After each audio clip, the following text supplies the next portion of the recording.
Okay, so you can continue writing, but let me invite our second speaker to the front. Suruka.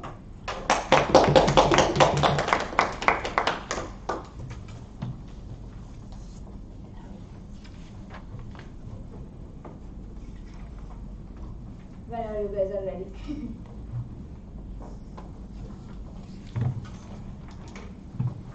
So, yeah, let me get started.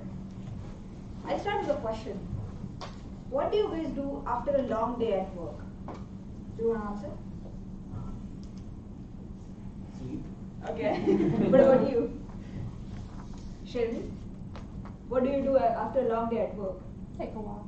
Okay. So sleep, take a walk, binge watch Netflix, listen to your favorite music, maybe read a novel in the balcony. Things are slightly different for me. Yes, I would be reading a novel, but not in the balcony.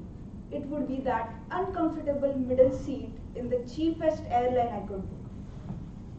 During one of such times, the flight attendant inquired if this was my first time to Columbus, Ohio.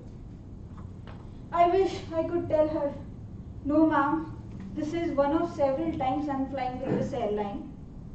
Although you guys offer inexpensive flight tickets, but there is always a trade-off. Firstly, there are no direct flights, and secondly, flying 2,000 miles every month with one connection is no less miserable. So here I am in a win or wine situation. I shook my head in denial and spared the lady from my rants. I knew even she couldn't do much but be sorry for the inconvenience I had to go through. Madam Toastmaster, attendees and guests, you may wonder what brings me to Columbus, Ohio so often. I fell in love with a guy. It's a love story. And everything was fine until we decided to get married.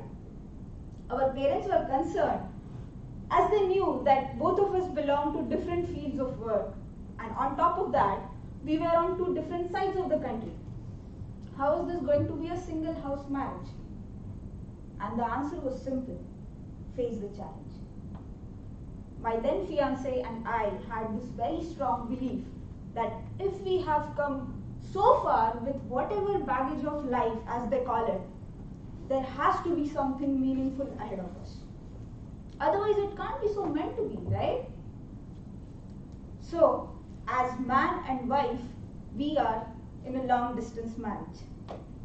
We are two different houses, two different states, two different time zones, but the belief that we had got us a tiny hope. Initially, he was a physicist in academia, and I am a software engineer in tech. Now that he has transitioned from academia to tech, we are hoping that this would get us one of everything for us. After all, hope is what keeps us alive for a new dawn. And guess what? The darkest hour of the night is just before dawn.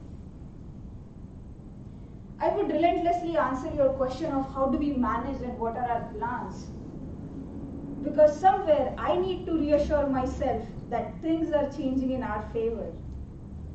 But our timer here cannot miraculously stop the clock from ticking for my speech. I will continue.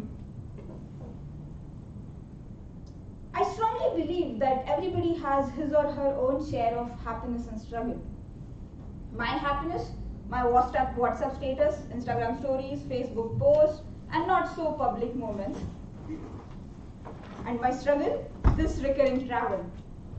Earlier I used to complain quite a lot about this. But soon I became so used to it that my travel time became my solitude moment or some eureka moments with an interesting read by my side. And my stay in Columbus is filled with adventures of hiking, biking, or skiing. You know what? Things take time. Patience is the key. These lines are worthwhile to remember when it comes to consoling others. But for me, I literally had to tackle them. And after all this, I'm not at all worried about the marriage part of the struggle. You know why? Because as they say, When you learn to love, care, and respect someone from a distance, you will be absolutely unstoppable when you are together. At last, after 7 hours, one-stop red-eye flight, when my Uber driver from Columbus Airport asked me, "Is it home for you?" Grinning from ear to ear, I said, "Yes, because home is where your heart is." Thank you.